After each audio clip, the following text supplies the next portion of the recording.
personnellement extrêmement réservé quant à l'application large du concept de darura au domaine du riba.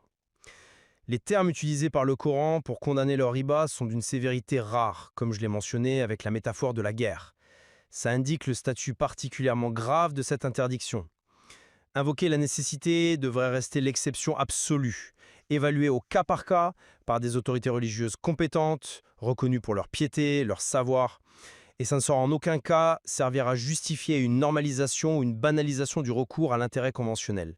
La priorité fondamentale pour la communauté musulmane, individuellement et collectivement, devrait être de rechercher activement, de développer et de soutenir les alternatives conformes à la charia où qu'elles se trouvent. Des institutions comme la Banque islamique de développement, la BID, et de nombreuses banques islamiques locales œuvrent dans ce sens. De plus, l'islam lui-même propose des mécanismes puissants pour répondre aux besoins essentiels et lutter contre la précarité, au premier rang desquels figure la zakat. L'aumône légale purificatrice, c'est un des 5 piliers de l'islam, une obligation pour tout musulman disposant d'une richesse minimale. La réponse islamique authentique à la nécessité économique, c'est d'abord la solidarité.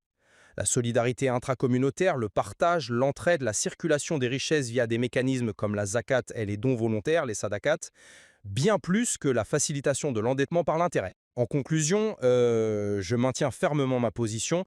L'interdiction du riba est un principe fondamental, explicite et non négociable de l'éthique économique et financière en islam.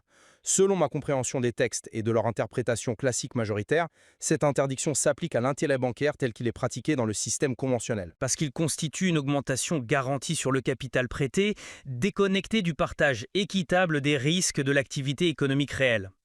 Les alternatives proposées par la finance islamique, lorsqu'elles sont fidèles à l'esprit du partage des pertes et profits et adossées à l'économie réelle, offrent une voie éthiquement et religieusement préférable. Éviter le riba, sous toutes ses formes, reste une obligation claire pour tous les acteurs impliqués.